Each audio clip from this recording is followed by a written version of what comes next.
Service রাখি আর স্টেশনগুলো যাতে হলো দ্রুত গতিতে চলে। বিএনপি 200 কয়টা 67টা কয়টা আসনে আগুন জ্বালায় দিয়েছে, বাংলাদেশে নাই। খুব এটা দেশের কি এটা আমরা বুঝি না। তো এটা এই জন্য আমরা আমাদেরকে বারবার বলেছিলাম যে রিফর্মের যে টিকিট আছে এটা যদি বিএনপিকে দেওয়া যেত তাহলে এই ধরনের পরিস্থিতি তাদের পড়তে হইতো না। এবং আমরা খুবই হতাশ হয়েছি, তাদের প্রার্থী তালিকায় এমন এমন লোক রেখেছে যারা বলছে যে জুলাই সনদের প্রয়োজন নাই। উনি আবারই নামের আগে যে সাম্য, মানবিক মর্যাদা এবং ন্যায় বিচার এটা মনে মগজে ধারণ করতে পারেন নাই। এর মধ্যে আমরা আরো দেখতে পাইলাম কি কিছু ব্যবসায়ী গিয়েছেন, সেখানে টাকা দিয়ে তারা হলো 10 টাকা করে খরচের, কিন্তু হলো এরা আগেই ইলেকশনের আগে হলো ইলেকশনের দিন মনে হয় 25 লাখ টাকা খরচ করবে, যেটা হলো ম্যাক্সিমাম জায়গাটা। তো সংস্কার আসলে বিএনপি দিয়ে কতটুকু বাস্তবায়ন হবে সেটা আমরা এখনো সন্দিহান। আর ইউনূস সরকার অথবা বর্তমানে যে সংস্কার কমিশন একটি ভালো কাজ করেছে যে প্রতীক বিক্রির যে দোকানগুলো খুলেছিল বাংলাদেশে বড় বড়, এগুলো হলো বন্ধ করে দিয়েছে। আমরা এটা বলতে পারি যে প্রতীক বিক্রির দিন শেষ, আবু সাঈদের বাংলাদেশ। আবু সাঈদের বাংলাদেশে আর কেউ প্রতীক বিক্রি বাংলাদেশে করতে পারবে না। আমি মূল আলোচনাটা চলে যাচ্ছি, যেটা আজকের শিরোনাম ছিল মুক্তিযুদ্ধে বাংলাদেশের রাষ্ট্র গঠনে ব্যর্থতার অনিবার্য পরিণতি নভেম্বর 1975। সেটা হলো শেখ মুজিব যখন ক্ষমতা কুক্ষিগত করেছিলেন বাংলাদেশের জনমানুষ থেকে, তার পরবর্তীতে মানুষ আবার নিপীড়িত হয়েও রাজপথে দাঁড়িয়েছে। ওই সময় একটি সেনা অভ্যুত্থান হয়েছিল, যেই সেনা অভ্যুত্থানের মধ্য দিয়ে বাংলাদেশের ক্ষমতা দখলের একটি প্রচেষ্টা চালানো হয়েছিল। ভাগ্যক্রমে জিয়াউর রহমান একজন লাকি ম্যান ছিলেন, ক্ষমতা না চাইতে হলেও পেয়ে গেছেন এবং ওনার কিছু ক্যারিসমেটিক জায়গা ছিল, সেই জায়গা থেকে উনি অর্থনৈতিক কিছু স্বনির্ভরতা জায়গায় বাংলাদেশকে নিয়ে গিয়েছেন। কিন্তু পলিটিক্যাল জায়গায় জিয়াউর রহমান পুরোপুরি ব্যর্থ ছিলেন, কারণ ওই সময় আমাদের সামনে একটি সুযোগ ছিল বাংলাদেশটাকে নতুন করে পুনর্গঠন করার। কিন্তু এই জন্য আমরা বলি যাতে মিলিটারি পলিটিক্সে না আসে। মিলিটারি পলিটিক্সে আসলে কিছু ডেভেলপমেন্ট হয়। এই যে আপনারা দেখবেন পথে ঘাটে ইঞ্জিনিয়ারিং কনস্ট্রাকশনের লোগো লাগায় যারা হলো সীমান্ত পাহারা দিবে, দেশের কাজ করবে, তারা হলো রাস্তাঘাটের ইট, বালু, কনক্রিট, সিমেন্ট এগুলোর কাজ করতেছে। খুবই দুঃখজনক। তো ওই সময় হলো উনি রাজনীতিকে যতটুকু না পুনর্গঠন করবেন, অর্থনীতিকে পুনর্গঠন করেছেন। অর্থনৈতিক ওনার অনেক সফলতা রয়েছে, কিন্তু রাজনৈতিক পুনর্গঠনের কিছু চেষ্টা চালিয়েছেন, কিন্তু উনি সফল হন নাই।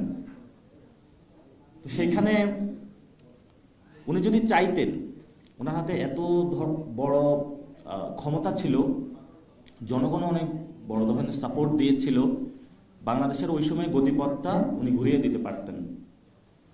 তো ওই সময়ে বাংলাদেশ কিন্তু নতুন একটা রিফর্ম প্রসেসের মধ্যে চলে যেতে পারত।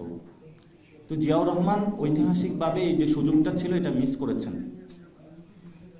এবং বাংলাদেশের মানুষ কত দুর্ভাগা, বাংলাদেশের মানুষ আবার রক্ত দিল, আবার জীবন দিল, 90-তে রাজপথে গেল, 3 দলীয় একটি সোশ্যাল কন্ট্রাক্ট হলো যে আমরা এটা করব।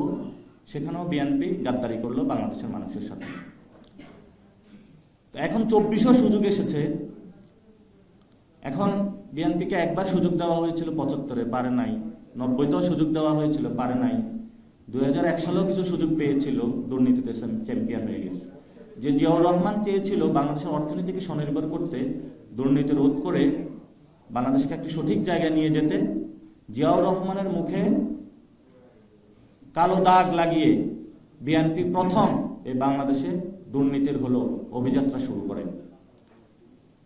শেখ মুজিবের পাশে ছিল হলো সব চোর, কম্বল চোর, আর এই খালেদা জিয়ার পাশে ছিল সব দুর্নীতি, সরকারি অফিসের টাকা চোরের লোকেরা।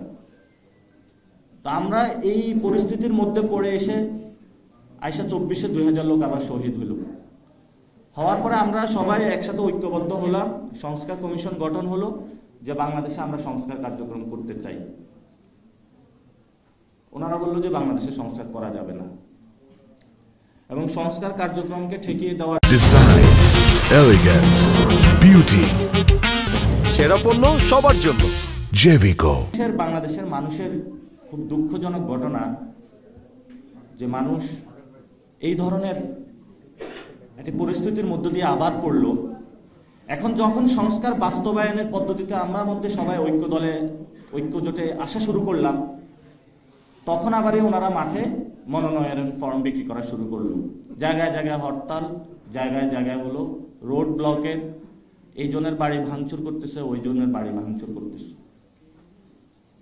তো এইসব সন্ত্রাসী কার্যক্রম, গডফাদারগিরি, এগুলো তো আমরা আগেই বলে আসছি। এগুলো যদি বন্ধ না করতে পারি, বাংলাদেশে আসলে সুষ্ঠু গণতান্ত্রিক প্রক্রিয়ায় আমরা যেতে পারবো না। এখন জিয়াউর রহমানকে বলা হয় বহুদলীয় গণতন্ত্রের প্রবক্তা, কিন্তু বিএনপি যেটা করতে চাচ্ছে সেটা তো একদলীয় গণতন্ত্র বাংলাদেশে তারা কায়েম করতে চাচ্ছে। গণতন্ত্রের কথা বলছে, কিন্তু এটা শুধু জিয়া ফ্যামিলির গণতন্ত্র। আমরা তো এমন গণতন্ত্র বাংলাদেশে চাই না।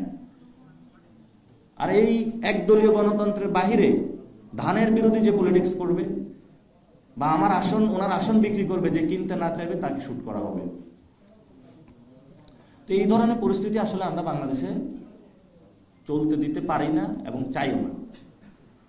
আমরা আসলে বিএনপির এই জায়গাগুলোতে ক্রিটিক করে থাকি। এটা একটা ন্যাশনালিস্ট ফোর্স, তাদের সামনে অনেক সুযোগ এসেছিল, তারা সুযোগ কাজে লাগাইতে পারেনি। এখন আমাদের সামনে সুযোগ এসেছে, আমরা কাজে লাগাইতে চাই। বিএনপি ভাবে একটাই কথা বলবো, যে কিছু লোক আছে না, নিজের নাক কেটে অপরের যাত্রা ভঙ্গ করে। বিএনপির হলো এই অবস্থা, নিজের ক্ষতি করে হলো বাংলাদেশের জনগণের ক্ষতি করতে আসছে তারা। বিএনপির অবস্থা কি হবে এটা তো বলছি, যে হ্যাঁ ভোটের মধ্য দিয়ে জন্ম আর না ভোটের মধ্য দিয়ে তাদের মৃত্যু। তাদের মৃত্যু ঘন্টা অলরেডি বেজে গিয়েছে বাংলাদেশে। কিন্তু তাদের সামনে একটা সুযোগ আছে, এই যে কয়েকদিনের মধ্যেই, এই মাসে নাকি সামনের মাসে তারেক রহমান বাংলাদেশে আসবেন, এরকমই আমরা শুনতে পাচ্ছি। তারেক রহমান আসবেন, বেশ ভালো কথা। কিন্তু আমি আরো ওনারা যখন 2001 থেকে 6 পর্যন্ত ক্ষমতায় ছিলেন, চ্যানেল 1-এ একটা সাক্ষাৎকার দেখেছিলাম, যে তারেক রহমানকে বলেছিলেন যে আপনি কিভাবে বাংলাদেশটা গঠন করতে চান, ওনার আদর্শকে। উনি ওনার আদর্শ বলেছিলেন মাহাতির মোহাম্মদ, এবং বলেছিলেন আমি ইকোনমিক ডেভেলপমেন্টের জায়গায় কাজ করতে চাই। এটা অন রেকর্ডে উনি বলেছিলেন। এই ইন্টারভিউটা এখনো ইউটিউবে পাবেন আপনারা।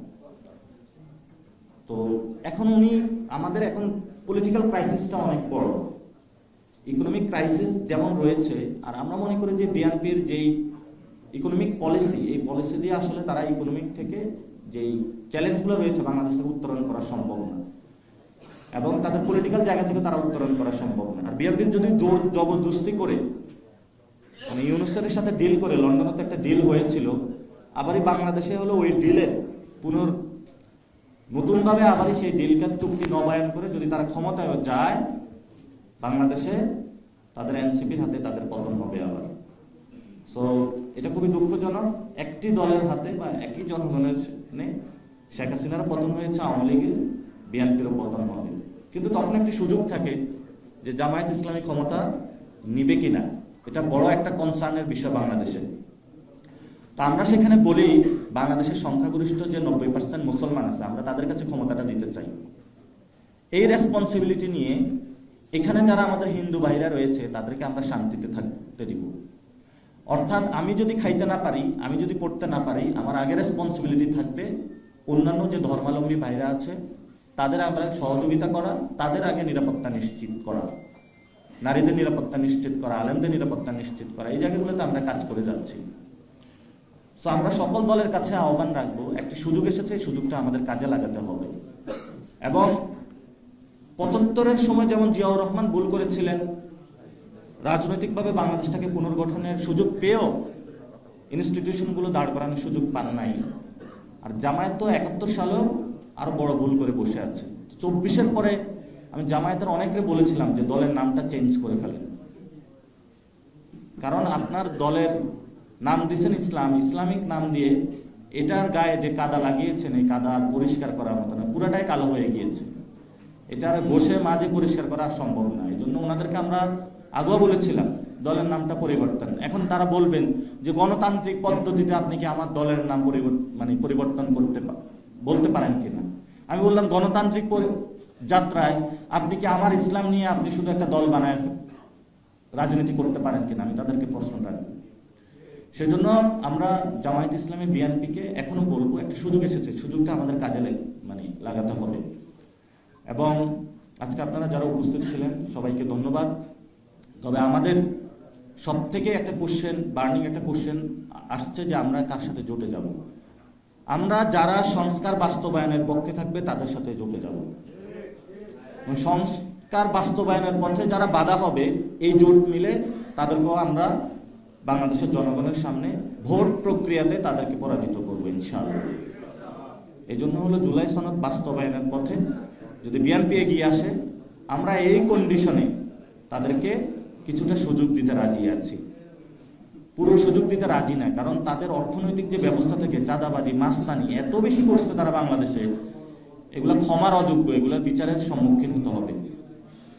আর 2001 থেকে 6-এর পরে তারা যে দুর্নীতি করেছিল, সেনা শাসন আসার পরে শেখ হাসিনা এত আকাম করেছিল যে বিএনপির আকামগুলো ঢাকা পড়ে গিয়েছিল। আমরা যদি সরকার গঠন করি 2001 থেকে 6 পর্যন্ত যে দুর্নীতি করেছিল তারা সেগুলোরও বিচার করব আমরা। বাংলাদেশে কেউ অপরাধ করে ছাড় পাবে এই মন মানসিকতায় আমরা নাই, তাদের অবশ্যই আমরা বিচারের কাঠগড়ায় দাঁড় করাবো। ইতিমধ্যেই তারা কিছু পানিশমেন্টের শিকার হয়েছেন, খুব নগ্নভাবে তাদের উপর হামলা হয়েছিল। আপনারা দেখেছিলেন যে রাষ্ট্রীয় গোয়েন্দা সংস্থা তারেক জিয়াকে নিয়ে বেধড়ক পিটিয়েছিল, কিন্তু সেই রাষ্ট্রীয় সংস্থার আমরা যখন সংস্কার চাচ্ছি ওনারা এটাতে বাধা দিচ্ছে। তাহলে তো আপনি আবার আসলে আবার এই ধরনের মাইর খাবেন। তো আপনার নিজেকে মায়ের থেকে হেফাজতের জন্য আপনার সংস্কারের পক্ষে কথা বলতে হবে। গণ অভ্যুত্থানের পরে আমার একটা মিটিং ছিল ওনার সাথে, তো আমি বলেছিলাম যে আমাদের সামনে যে সুযোগ এসেছে এই সুযোগটা কাজে লাগাতে হবে। উনি চুপ করেছিলেন। আমি বলছি আপনি দ্রুত উদ্যোগ নেন, আমরা আপনার কল্যাণকামী, আমরা আপনার বিরোধী নই।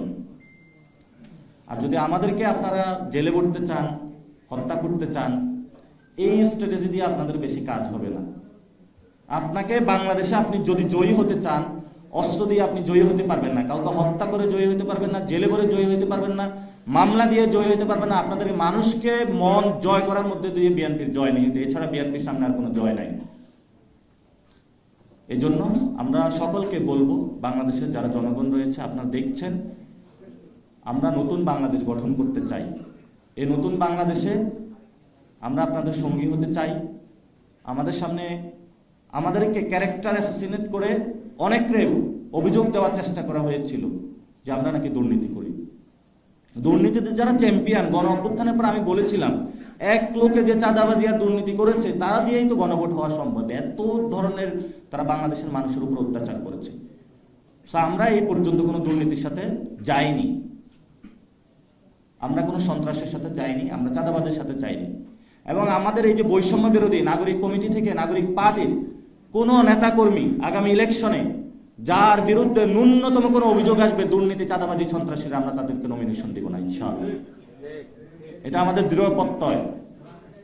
এবং কোনো গুন্ডাবাজি, সন্ত্রাসী বাংলাদেশে আমরা চলতে দেব না। আপনারা যারা সমাজের একজন মসজিদের ইমাম রয়েছেন, উনি অনেক ভালো রাজনীতি বুঝেন, কিন্তু তাকে সুযোগ দেওয়া হচ্ছে না, টাকার কাছে বিক্রি হয়ে যাচ্ছে, আমরা তাদেরকে নমিনেশন দিব। একজন স্কুলের হেডমাস্টার, সারাদিন যিনি বাচ্চাদেরকে শিক্ষিত করেছেন একটা এলাকায়, গডফাদারদের যন্ত্রণায় ইলেকশনে কি দাঁড়াবে স্কুলের হেডমাস্টারে তার দ্বারা থাকার সম্ভাবনা নাই। তার স্কুল কমিটিগুলো কিনে নেওয়া হয়েছে, গভর্নিং বোর্ড করে তারা সেগুলোর হলো সভাপতি হিসেবে বসেছিল। আর এখন তো মসজিদগুলোতে নামাজ পড়তে গিয়ে দেখি শুক্রবারে ইমাম সাহেবের খুতবা কি শুনবো, বিএনপির হলো একটু খুতবা শুনতে হয় আর জামাতের একটু খুতবা শুনতে হয়, কারণ সভাপতি বিএনপির, সেক্রেটারি জামাতের। আর ওইখানে হলো রেফারির ভূমিকা খতিব সাহেব। খতিব সাহেব কি বলবে যে ভাই কিছু তো বললে আমার চাকরি থাকবে না। এই হলো অবস্থা এখন মসজিদগুলো। আমি গণ অভ্যুত্থানের পরে ওই যে একটা মন্দিরে গিয়েছিলাম, মন্দিরে গেলাম যে হিন্দু ভাইদের সাথে একটু কথাটা তো বলবো, তাদের দুঃখ কথাগুলো শুনবো। মন্দিরে গিয়ে দেখি যে একটা দলের বড় বড় স্পিচ চলতেছে বড় বড় বোর্ডের মধ্যে। তা আমি বললাম আমি কি মন্দিরে এসেছি না কোনো দলীয় কার্যালয়ে এসেছি, আমি পার্থক্য করতে পারতেছিলাম না। তো এটা মসজিদেও হচ্ছে, আবার এটা এখন তো মসজিদে গোপন বৈঠকও শুরু হয়েছে। আপনারা মানে উনি রাজনীতি করবে, মসজিদে যায় ইসলামের কথা না বললে ভাই দাড়ি পাল্লাতে ভোট দেন। তো এটা আপনি বাইরে এসে বলেন, বাজারে এসে বলেন, মানুষের ঘরে গিয়ে বলেন, মসজিদে আপনি বলতে পারেন আমরা একটা শান্তির সমাজ চাই। এখান থেকে মসজিদে গিয়ে আপনি দাঁড়িপাল্লা, ধানের এই ধরনের কাজগুলো করে আমাদের ধর্মীয় প্রতিষ্ঠানগুলোকে নষ্ট করা হয়। ধর্মীয় প্রতিষ্ঠানগুলো অনেক আগে নষ্ট করা হয়েছে, আরো নষ্টের পথে যাচ্ছে। আর আমি এই যে আমাদের ইসলামিক অঙ্গনে অনেক ভাইদেরকে বলবো যে 2-1টা সিটের কাছে তারা তাদের টুপি বিক্রি করে দিচ্ছে। তো ওই যে বলা হয়েছিল যে শির দেহিগা আমামা নাহি দেগা, যে মাথা দিব কিন্তু পাগড়ি বিক্রি করব না, এরকমই তো আমরা শুনেছিলাম, এগুলো থেকে অনুপ্রাণিত হয়েছিলাম। তো এখন তো তারা একটা আসনের কাছে তাদের মানে শির তো দূরের কথা, পাগড়ি, টুপি, পাঞ্জাবি সবকিছুই তারা বিক্রি করে দিতেছে। জন্য তাদের কাছে আহ্বান জানাবো যে সামান্য একটা সিটের কাছে, সামান্য কয়েকটা টাকার কাছে আপনারা নিজেদের পাগড়ি, টুপি, পাঞ্জাবি এগুলো কেউ বিক্রি করবেন না। এগুলো অনেক পবিত্র সম্পদ।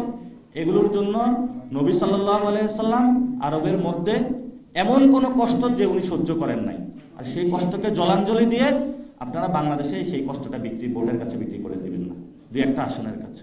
ধন্যবাদ সকলকে। আসসালামু আলাইকুম।